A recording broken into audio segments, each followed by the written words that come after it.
follow religion. Don't follow a belief system. Don't follow what other people have told you. But follow Jesus. And what do I mean by that?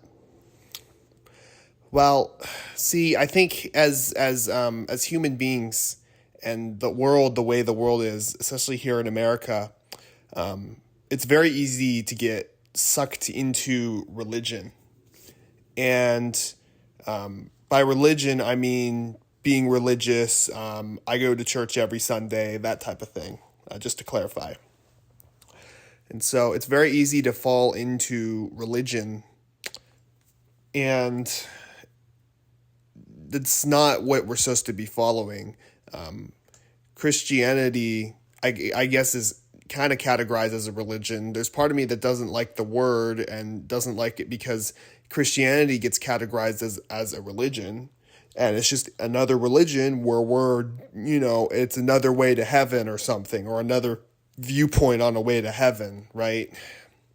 And so, and really, like I've said several times before, it really all just misses the point of everything, right? The Christians should be pursuing their relationship with God. A lot of Christians, like I say, they fall into religion and they fall into, well, I'm doing this to be a Christian because I want to be a Christian. I want to follow Jesus. I want to see what he will give me for my benefit, and and I want to get to heaven, right? That's not the point. That's not the point of the gospel. That's not the point of believing in Jesus. That's not anywhere in the Bible. That's not biblical. That's the watered down sales pitch gospel that has been going around for basically probably as long as the gospel's been around, honestly. It's the watered down, what can Jesus do for you gospel. It makes it centered around yourself. I mean, how selfish does that sound? What can Jesus give me? What can Jesus do for me? I mean, how selfish does that sound? And it misses the whole point of we were created in the image of God to be, his workmanship in him, created in the image of him, to be in communion with him. And so when you get this revelation of sonship, you realize that it's all about just knowing God. It's all about just relationship.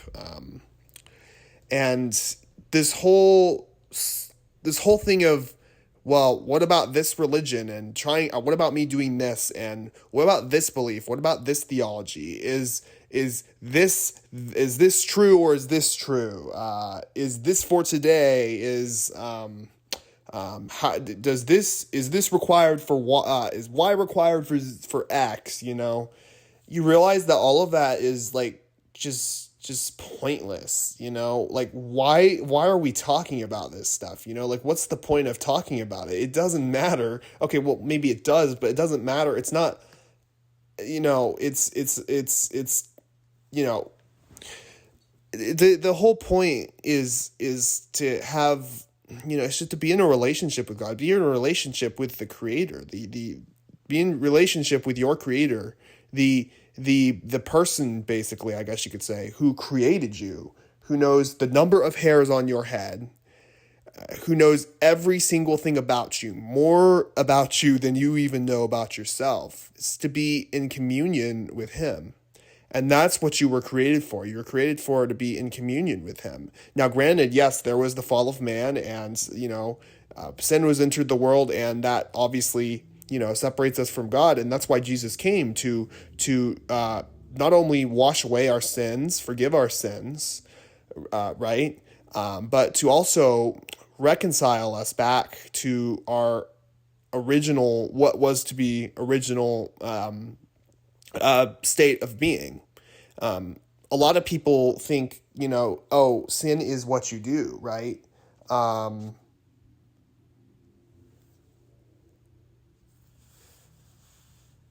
A lot of people think, sin is what you do, right? Well, I sinned because I committed sin, right?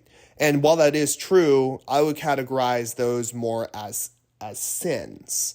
Sins are the result of sin.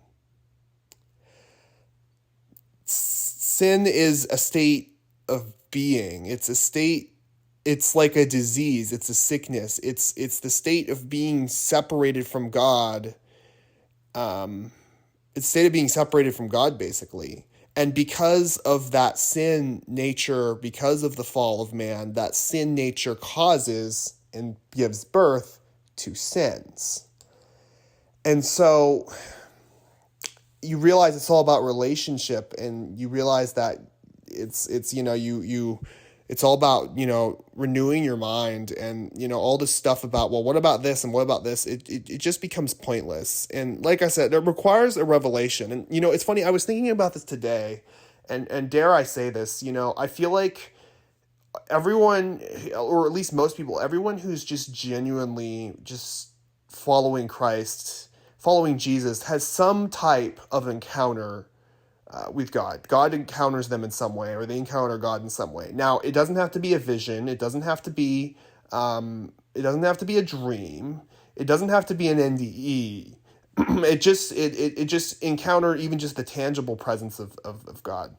And I go as far as say this: without having that encounter, you can't walk with the Lord. It's impossible, because you just can't. I mean, now, granted, I think like before I came, and started walking into this, 5 months ago, I think that, I'd had some encounters, but, when the Lord finally encountered me, and I was finally able to pick up this revelation, that's when everything changed, for me.